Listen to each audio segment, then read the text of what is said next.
माँ को ये चिंता थी कि कहीं उसकी बेटी को कोई बदमाश परेशान न करे, इसलिए उसने उसके लिए एक जादुई बेल्ट बनाई थी। जब तक लड़की खुद ना चाहे कोई और उस बेल्ट को खोल ही नहीं सकता था। कुछ दिन बाद लड़की स्कूल में एडमिशन लेने गई। माँ की चिंता सच निकली। जैसे ही वो स्कूल पहुंची, उस पर स्टूडेंट काउंसिल प्रेसिडेंट की नजर पड़ गई। जब लड़की फॉर्म भर रही थी, प्रेसिडेंट ने चुपचाप किसी को कॉल कर दिया। फिर लड़की हॉस्टल चेक इन के लिए निकल गई। रास्ते में अचानक दो गुंडे उसे रोक लेते हैं। वो उसे तंग करने लगते हैं और प्लान करते हैं कि उसे पास के एक झाड़ी वाले एरिया में ले जाएं, जहां कोई ना हो। तभी अचानक प्रेसिडेंट वहां आकर हीरो बन के लड़की को बचाता है। उसके खतरनाक लुक्स देखकर वो दोनों गुंडे भाग जाते हैं। इस घटना के बाद जो लड़की अब तक कुछ भी नहीं समझती थी, उसे उसी वक्त प्रेसिडेंट से प्यार हो जाता है। इसके बाद प्रेसिडेंट ने लड़की को प्रॉपर अटेंशन देना शुरू किया। वो बहुत स्वीट, केयरिंग, रोमांटिक था, जिससे लड़की को एक ऐसा प्यार मिला जो उसने पहले कभी महसूस नहीं किया था। कुछ ही दिनों में दोनों ने रिलेशनशिप कंफर्म कर लिया। जब प्रेसिडेंट को लगा टाइम सही है, तो उसने लड़की को अपने घर ले जाने का प्लान बनाया ताकि वो अपने पेरेंट्स से मिलवा सके। लड़की के वेलकम के लिए उसके मम्मी पापा खुद जंगल में शिकार पर गए। अगली सुबह बॉयफ्रेंड के साथ लड़की एक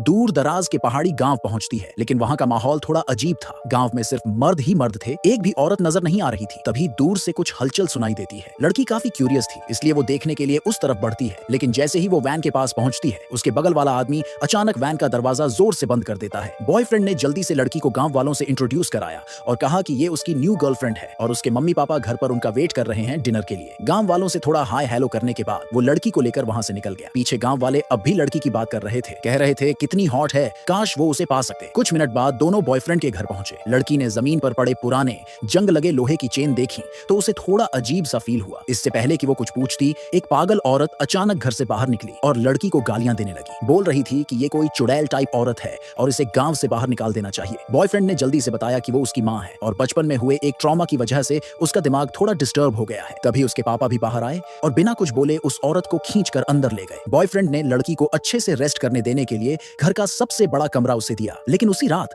जब लड़की सोने ही वाली थी, तो बॉयफ्रेंड अपने पापा को लेकर उसके कमरे के बाहर आ गया और कहा कि गांव की एक रस्म है जहां नई बहू को किसी बड़े बुजुर्ग से नहलवाया जाता है। अब क्योंकि उसकी माँ ठीक नहीं है, तो ये काम उसके पापा करेंगे। लड़की ये सुनकर हैरान रह गई कि उसका ससुर उसे नहलाएगा। लेकिन तभी उसे वो छोटा सा पेपर याद आया जो उस पागल औरत ने उसे चुपके से पकड़ा दिया था, जिसमें लिखा था कि ये सब लोग ह्यूमन ट्रैफिकर हैं। ये जानकर लड़की के अंदर कुछ और ही चाल चलने की एक्साइटमेंट आ गई, तो उसने एक्टिंग की जैसे वो मान गई हो। जैसे ही बॉयफ्रेंड कमरे से गया, ससुर ने जल्दी से कहा, चलो अब कपड़े उतारो। लड़की को अपनी मम्मी की दी हुई जादुई बेल्ट याद आई, जो कोई और खोल ही नहीं सकता था जब तक लड़की खुद न चाहे। तो उसने बड़ी मासूमियत से कहा, आप ही खोल दो ये बेल्ट। पर उसे क्या पता था कि अगले ही सेकंड वो खुद लड़की का शिकार बनने वाला है।